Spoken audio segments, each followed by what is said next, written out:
Continuamos leyendo Filocalía, de Casiano el Romano al obispo Castor. Continuamos el tema de la ira. Y sin embargo, puede suceder que, después de haber entristecido o turbado a nuestros hermanos, no demos ninguna importancia a la cosa y digamos que no fue por culpa nuestra si éstos se han entristecido.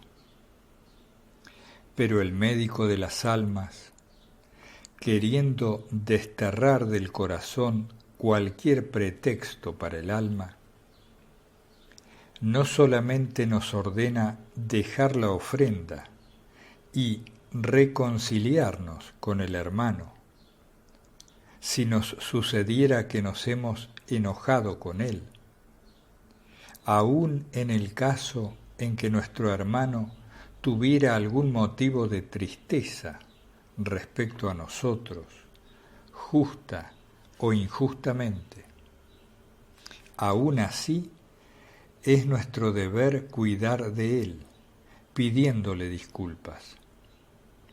Y sólo entonces brindaremos nuestra ofrenda.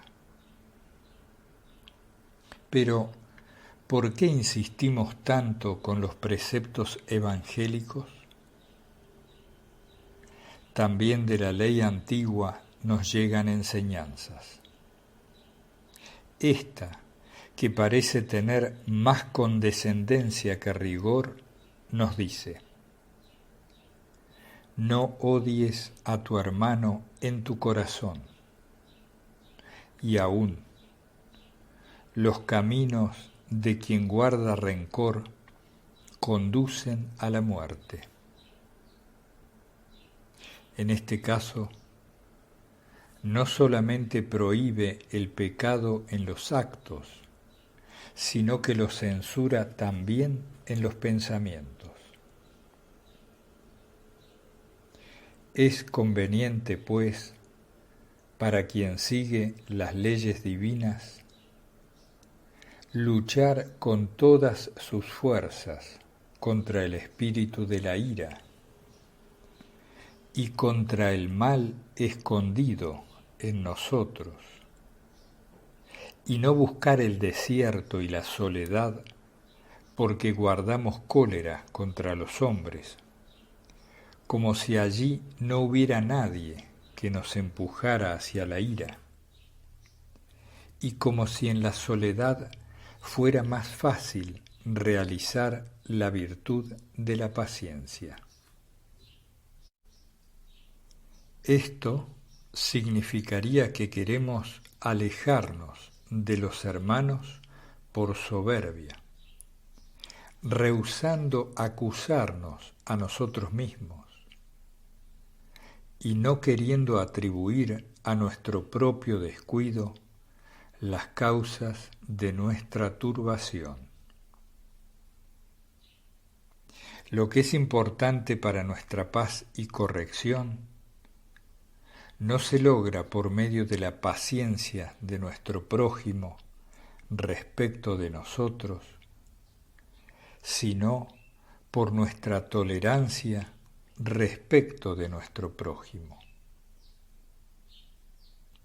Cuando, al huir de la lucha de la paciencia, buscamos el desierto y la soledad, todas aquellas pasiones que aún no han sanado y que llevamos con nosotros, las encontraremos luego escondidas antes que eliminadas. El desierto y la soledad son, para aquellos que no se han liberado de las pasiones, una forma no solamente de conservarlas, sino también de esconderlas, no pudiendo descubrir de cuál pasión estamos aquejados. y lo que es peor, nos sugieren fantasías respecto de supuestas virtudes y nos convencen de haber alcanzado la perfección de la paciencia y de la humildad, hasta que alguien llega a sacudir nuestra cólera, sometiéndonos a prueba.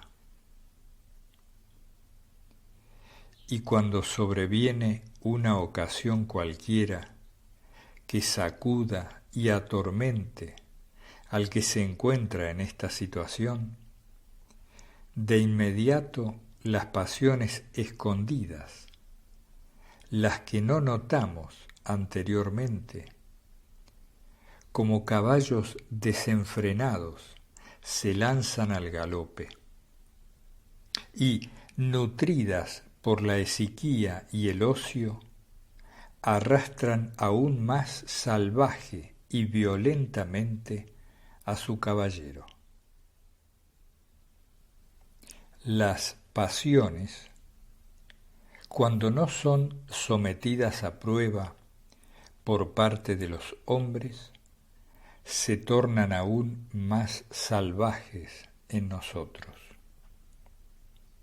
Y así, luego de haber descuidado el ejercicio y a causa de la soledad, perdemos incluso esa sombra de tolerancia y de paciencia que aparentábamos tener cuando estábamos entre nuestros hermanos.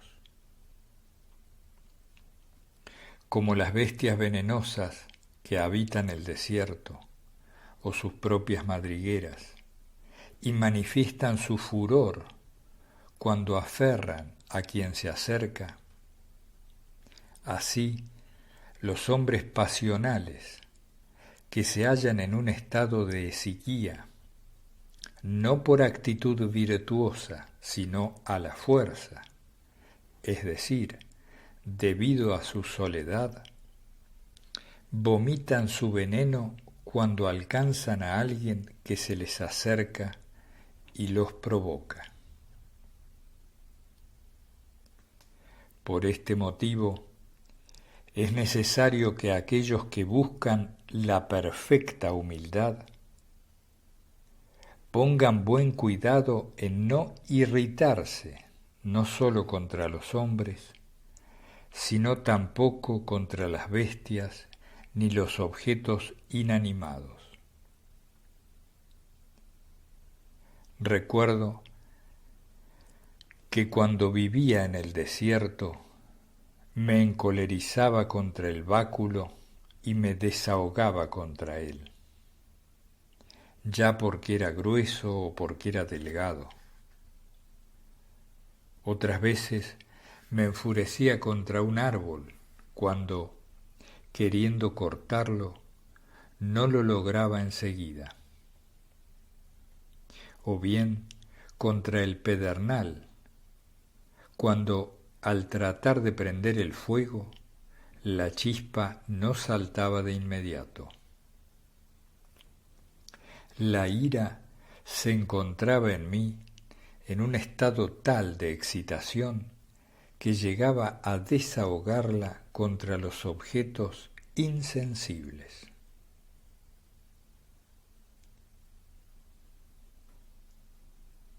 Si queremos alcanzar la beatitud proclamada por el Señor, debemos prohibirnos la ira no solamente en nuestros actos, como se ha dicho, sino también en nuestro pensamiento. Pues no es suficiente con dominar la lengua en un momento de cólera y controlar la salida de nuestra boca de palabras enfurecidas, sino que deberemos purificar nuestro corazón del rencor, evitando tener en nuestra mente malos pensamientos contra nuestro hermano. La doctrina evangélica nos recomienda eliminar de raíz los pecados, antes que cortar solamente sus frutos. Porque si se elimina del corazón la raíz de la cólera, el pecado no se convertirá en odio ni envidia. El que odia a su hermano ha sido declarado homicida, tal como está escrito. Lo mata con el estado de odio que lleva en su alma. Los hombres no ven la sangre del hermano derramada mediante una puñalada, pero Dios lo ve muerto en la mente y por la íntima disposición al odio del otro. Y Él atribuirá a cada uno las coronas o los castigos, no solamente por las acciones, sino también por los pensamientos y determinaciones, tal como lo dice por medio de su profeta. Vengo a recoger sus obras y sus pensamientos. También el apóstol dice, los pensamientos que mutuamente disculpan o acusan, el día en que Dios juzgue las cosas secretas de los hombres. Pero el Señor mismo nos enseña en los Evangelios cómo apartar toda ira. Todo aquel que se encolerice contra su hermano será reo ante el tribunal. Este es el texto de los manuscritos más rigurosos. La palabra en vano ha sido agregada luego para indicar cuál es la voluntad de las Escrituras. El Señor nos exige que eliminemos la raíz e incluso la chispa de la ira, sin guardar en nosotros ningún pretexto para sentirla, y que no caigamos en la locura del furor irrazonable, aunque en un principio nos hayamos conmovido con razón. La mejor cura para este mal es la siguiente: que creamos que no nos es permitido, que creamos que no nos es permitido indignarnos ni por lo que es justo ni por lo que es injusto. Puesto que el espíritu de la ira obnubila la mente, no podremos encontrar ni la luz de discernimiento, ni la solidez de una voluntad firme, y el gobierno de la justicia. Ni siquiera será posible que nuestra alma se convierta en el templo del Espíritu Santo, si nos domina el espíritu de la ira que nubla nuestra mente. Concluyendo, debemos tener siempre presente la hora incierta de nuestra muerte, cuidándonos de caer en la ira. Y debemos saber que, si estamos dominados por esta y por el odio, de nada nos servirá la templanza, el desapego de toda realidad material, los ayunos y las vigilias, sino que, por el contrario, nos encontraremos sometidos a juicio. Dejamos la lectura al principio de la página 145, terminando así el vicio de la ira de Casiano el Romano, en el volumen primero de Filocalía.